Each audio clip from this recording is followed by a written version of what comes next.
Okay. So I know you had a group that played for years at Iron Temple Country Club. You had a job there, and you had some other significant work. Who were the guys that were playing with you then? Well, Dixieland. the Dixieland group consisted of Joey I. Infantino on trombone. Oh yeah. Joe Fox on bass. He was great. Joe Fox was a friend of Henry Mancini's. Yes. Of course, Frank Casti. Yeah, drummer. Pat Marcinko Sr. and Patty Jr. Yeah. Patty Jr. worked up at Jim Dandy's for a long time. But I used to do a concert. I did one 5 years in a row at the Dart Center, for the Performing Arts at Wilkes College, which is now Wilkes University. Sure. It was Wilkes College then. And we raised, and that's not a big auditorium, 300, 400, 500 people at the most. At the most. We raised $5,000 every year for Dallas Rotary Charities. Wow. I am a Dallas Rotarian, and I still am. And I'm a past president. And every year, for 5 years, we raised over $5,000, $25,000 plus for the children's shopping spree. Oh, that's great. The Back Mountain, the book scholarships for Lehman and Dallas high schools, and Rotarians are great people. The work they do is incredible. My son was a Rotary scholar to New Zealand. Okay, wonderful. He was very appreciative. Well, Dr. Les Jordan, who was a member of the Dallas Rotary Club, he started the Rotary International Exchange Program. Wow. Yeah. He's long gone now, but so. And I'm a proud recipient of the Paul Harris Award. Wow. That's the highest award that a Rotarian can receive. Well, you were dedicated. You never did anything halfway. You either did it right or you didn't do it at all. Well, there's no use doing it unless you do your best. Well, that's one of the things I learned from you. If you're not going to do it right, don't do it at all. It's an insult, he told me once, to the music, to yourself, and to the audience. Right. So I always tried to do my best. I didn't do my best all the time, but I always tried. Yeah. You played with some of the big bands too. I know you played. I sat in with Les and Larry Elgart, Ray McKinley. Tommy Dorsey band. I know you were with at the Iron Temple. Yeah. Well, one night they didn't show up. And my band, I had invited my band out for a cocktail party, and so we ended up playing the job. Jeez. Yeah. The Tommy Dorsey band never showed. Wow. Wow. Did Al Seidel ever play with you? What's that? Al Seidel. He was president of the local. Yeah. At one time, early. Did he ever play drums with you? Oh, maybe on occasion, just. I remember the last vestiges of vaudeville in Wilkes-Barre. There was a movie theater on North Main Street. Well, the Penn Theater had vaudeville. Yeah. Did you ever play in the pits? No, never played in the pit. I went there as a kid, and I can remember the plate spinners and the xylophone players. Oh, yeah. White. But and Al used to play vaudeville shows, and so that's why I asked. Don McCluskey used to lead the pit orchestra. Yeah. The Orpheum Theater was right next door to it. They showed the movies, but the Penn had the vaudeville. Yeah, I remember going to a double feature, and the vaudeville would be in the middle. Yeah, and that was after vaudeville had died out everywhere else. I mean, we were the last the little towns were the last to let go of it. You know, at one time, Scranton and Wilkes-Barre had their own symphonies. Wilkes-Barre was more or less like a pops orchestra. And when was this? What's that? When was this? What years? Oh gosh, it was after I got out of the Navy. I know 50s, that. maybe? I'm trying to think of the guy's name who Ferdinand Leva? Ferdinand Leva Yeah. led the. He had a brother Enzo who played cello. Yeah, he taught at King's. Okay, well, anyway, Ferdinand tried to start up a Wilkes-Barre symphony, but it was more like a pops. Yep. But Scranton had a pretty good symphony. Yeah. And they used to bring in guest conductors. This one year they brought in Skitch Henderson, Oh, and he brought in his first trumpet player, Severance. Doc Severinsen. Yeah. So there's Doc and I, Oh, 2 trumpets, playing this symphony. wow. We had about 100 bars rest. Doc nudges me. This is a true story. I'm sure. Yeah. He said, "What's the count?" I said, "I don't know. You're the first trumpet player." I said, "I thought you had it." He said, "Well, look, Doc will probably cue us in.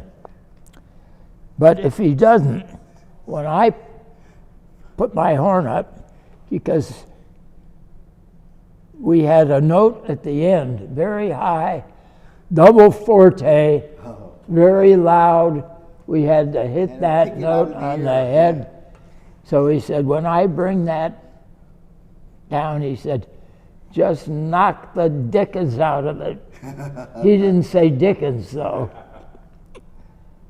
So we did that.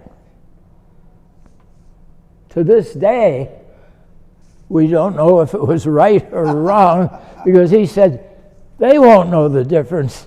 Doc said to me, meaning the audience, he said, "They won't know the difference." So we did that, and still don't. And then, after the job, we went over to the Europa Lounge, which was on the square, Yep. and we jammed for a while. Wow.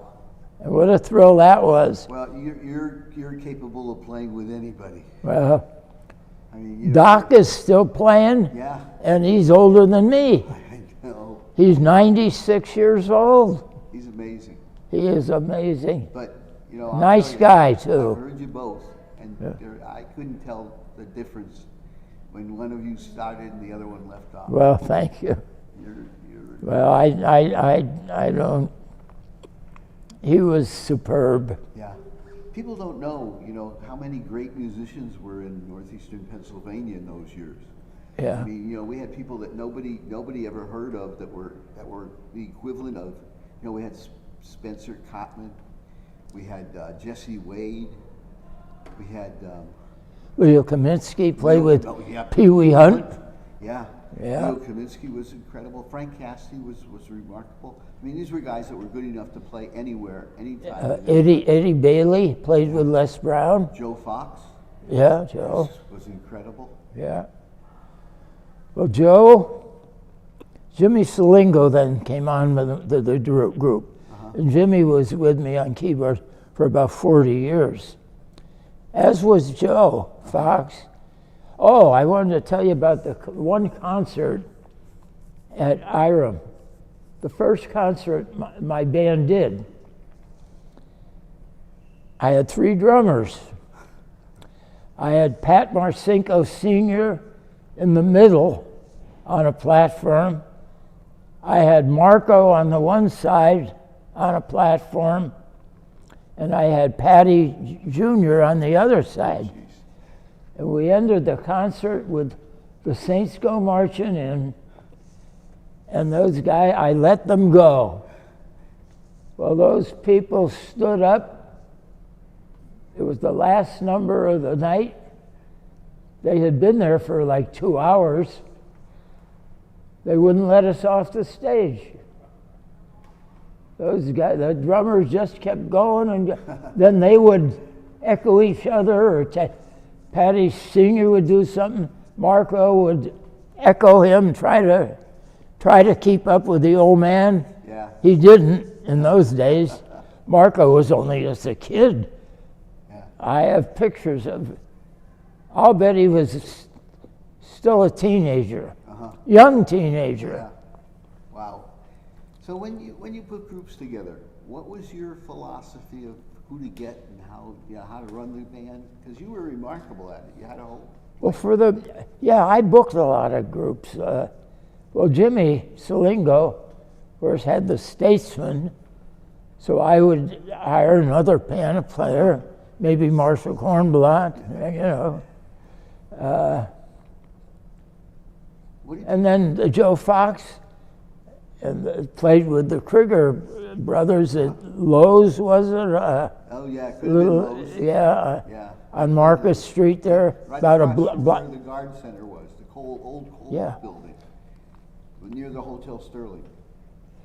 Oh, and I don't know if this is pertinent to what we're talking about, but I go to the Trucksville United Methodist Church, and our organist is Dr. Steve Bruskowski, and his wife worked with you at the insurance company. Her name was Kim, but she probably wasn't married to him at that time. Sure. Kimberly, and she married Steve Bruskowski, who was a fantastic organist. Oh yeah. Fantastic, yeah. Yeah, I remember. Yeah, I was. You don't remember Kimberly though, No, because I did. I remember. I had two Kims that worked with me, and so it's probably one of the two. And I don't know what her maiden name was. I know one time we played a job and you booked it. It was at your boss's place. It was on the west side of Wyoming Avenue. Oh. They had a big brick wall around the house, corner of That was the Dorn Street Chevals. and Westmoreland Avenue. Chevals, Susan and Judd Cheval, who were the founders of GARD. Yeah. And that was the estate. That was on East Orange. wasn't she Norman Weiss's daughter? Yes, she was.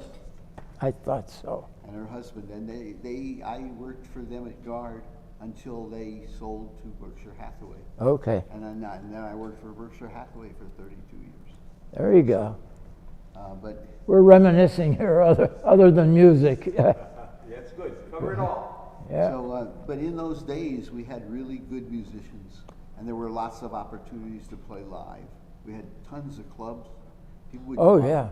You know, they would go out and dance on a Tuesday night or a Wednesday. Well, you know, the affairs, we played the Fine Arts Fiesta. We did the Cherry Blossom Festival. We did the 4th of July celebration at Kirby Park. My band would start about 4 in the afternoon. Then they'd have the Wyoming Valley Band, maybe from 5 to 7. Then they'd have the Philharmonic from 7 to 8:30. Then the fireworks would start. Yeah. But then we played the Pittston Tomato Festival, the Farmers Markets, the Rotary Fall Fair, which is now the Luzerne County Fair. Yeah.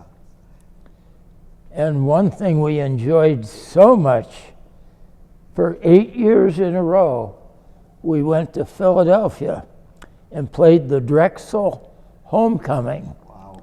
We played at the Bellevue Stratford, the Warwick, the Marriott on City Line Avenue. Great job. Great job. You played a lot with Doug Smith too. Well, when really after 50 years of my band really broke up, I played with Doug. Well, he ended up playing up at Jim Dandy's when Joe Fox couldn't make it anymore. And, oh yeah, I played with Doug probably the last 15, 20 years. He played really well. I mean, it's hard to, trumpet is such a physical instrument. I mean, you know, there's pressure and there's You know, you need your lung capacity. You need your. I mean, it's amazing that you played as long as you did, because I don't think a lot of people would have the endurance to be able to do it. Well, I'm going to start practicing again. And no, really, for the holidays coming up and so forth. But I'll tell you, if you want to do Christmas thing here for the people here, you call me. I'll come up and play piano for you. oh, okay.